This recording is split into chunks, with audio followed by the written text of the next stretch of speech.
टमाट्याला हात लावला पैसे काय करते आज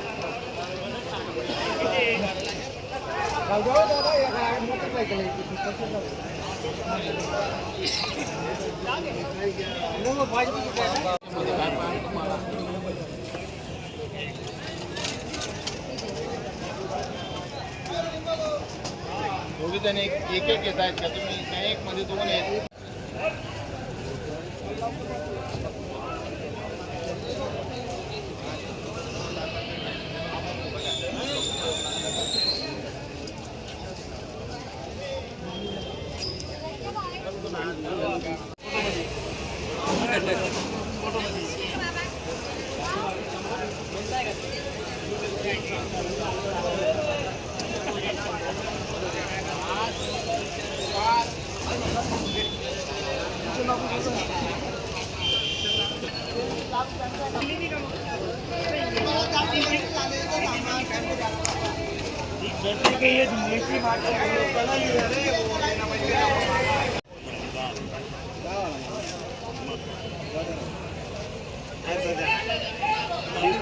थोडी बरोबर आले ना, सांग ना.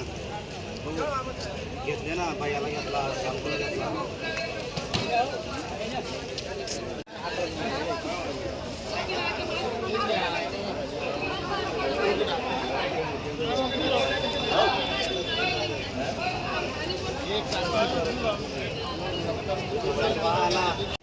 गेल्या 2-3 दिवसापासून संपूर्ण महाराष्ट्रामध्ये प्रचंड पावसाचा जोर वाढल्यामुळे या ठिकाणी शेतकऱ्याचा मालाचं उत्पादन अत्यंत कमी झालेलं आहे. बिघ्याला ज्या शेतकऱ्याचे 60-70 कॅरेट निघत होते ते अचानक कमी होऊन आता फक्त 15-20 कॅरेटांवरच त्याचा माल या ठिकाणी येतोय बिघ्याला. त्यामुळे या टमाट्याचे रेट या ठिकाणी प्रचंड वाढलेले आहेत. आज धुळे कृषी उत्पन्न बाजार समितीमध्ये टमाट्याचे रेट 350 ते 450 रुपयापर्यंत या ठिकाणी विकलं गेलेलं आहे.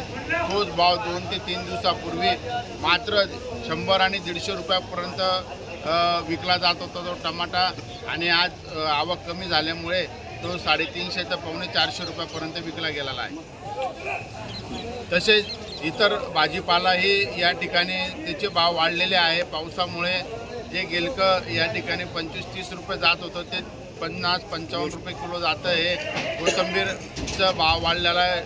जे वांग्याचं कॅरेट 400-500 रुपये जात होतं 15 किलोचं, ते आज 700 ते 800 रुपयापर्यंत विकलं गेलेलं आहे. दुधी 10-15 रुपये किलो होती, ती आज 20-25 रुपये किलो विकली गेलेली आहे. सर्वच मालाचे भाव आज या ठिकाणी भाव वाढलेले आहे. मार्केटमध्ये मालच कमी आलेला आहे. पावसामुळे शेतकऱ्यांचा मालच या ठिकाणी पोचलेला नसल्यामुळे असं या पद्धतीने माल विकला गेलेला आहे.